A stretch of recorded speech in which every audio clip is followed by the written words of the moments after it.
Buenas tardes. Hi, good afternoon. Over there on your left, I think, Meryl, there you go. Vale. Gracias. Primero, First to ask you, going over your filmography, it's half of the story of cinema, really, the truth is.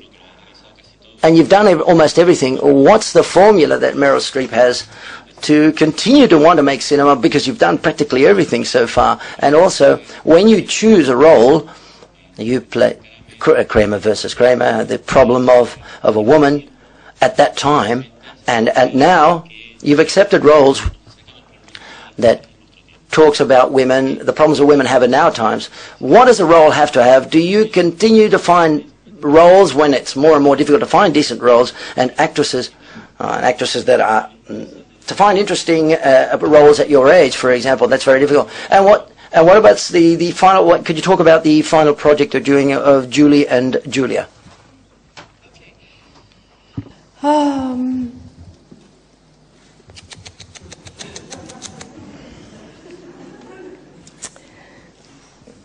It's always I'm not really sure.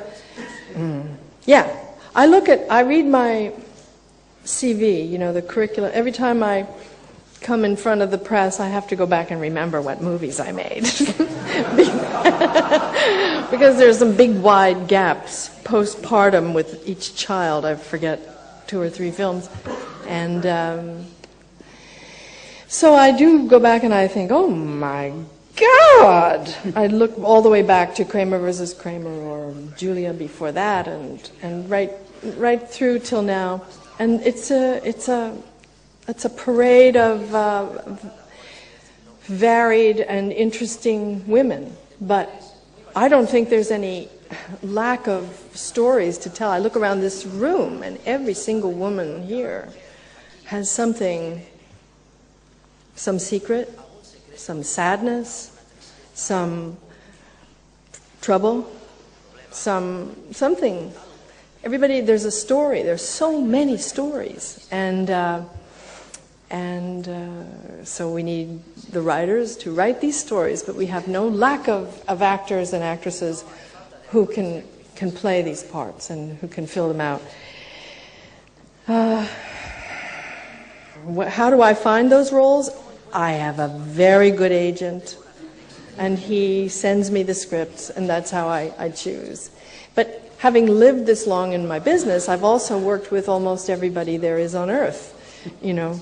And I mean, I know so many people. Just to get through my Academy list, every year they send us, it's so bad, they send us 300 discs of films. And I prefer to see them in the movie house.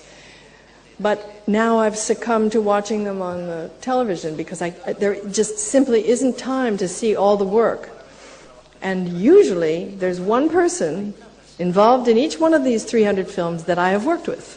So I have to see this film because I'm going to run into them and I want to say what I think.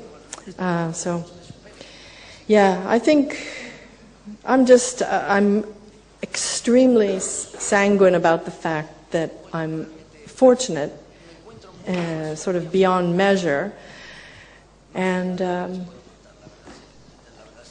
I keep thinking. I remember I said to my husband when I was 40, well, this is it. This is my last year, so we have to look around where to retire.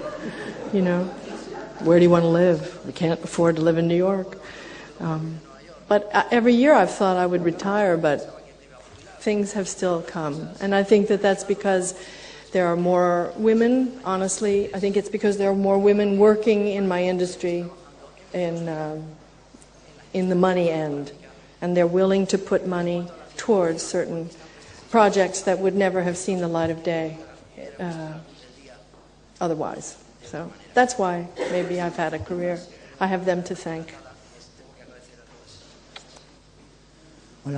Hi, good afternoon. Congratulations. On the left over there in the white. Congratulations for the award. Precisely, I would like to ask you about this. We haven't asked you yet, I think. It's an award for your career. How do you feel about this, and talking about such a long career, whether you've not had any moments of say, I'm going to throw the towel in? I can't handle it anymore. And whether that's happened, if that has happened, what has made you recover that confidence and trust in yourself and continue and go ahead? Oh, appetite. You know, no matter how good dinner was the night before, around 7 o'clock the next night, you get hungry again. You know? So you want to, you know, you want to go out and eat dinner. I haven't lost heart in that way. I've been frustrated increasingly with how I have a daughter now who's an actress, and I'm increasingly frustrated with how these films are promoted and what girls have to be or seem like or do or dress like, and all the attention to the marketing of film. Sometimes I think that making a film is this much effort and then marketing it is this much. So that makes it harder for the young ones. But for me, I've only felt gratitude and happiness. Sometimes it's frustrating. There have been periods where there's less interesting work in scripts, but generally things sort of follow. There's an equilibrium in it. And I'm sorry I didn't answer your question about Julie Julia, which is, I've made 2 films that are coming out next. One is The Mother Superior in Doubt, and that's from a play, a Pulitzer Prize-winning play in the United States.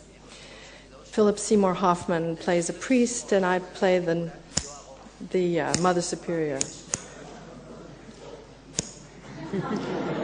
We have a clash of wills.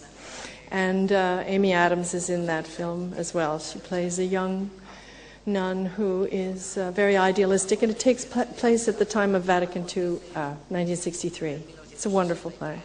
And then Julie Julia is about, I don't know if you know who Julia Child is. She was a woman who lived in France and worked with the OSS during the Second World War, and she was an American, and she came back to America and brought the idea of slow food, French cooking. She transformed American cuisine, which was non-existent at the time, and she sort of, with a television show, she made a certain kind of the preparation of food as an act of love, you know. And so this film is about a young woman in present-day New York who cooks her way through Julia Child's cookbook from the 1950s. And it sounds like nothing like what it is. So it's very funny. It's Nora Ephron has written it, and Stanley Tucci is in it with me, and Amy Adams again.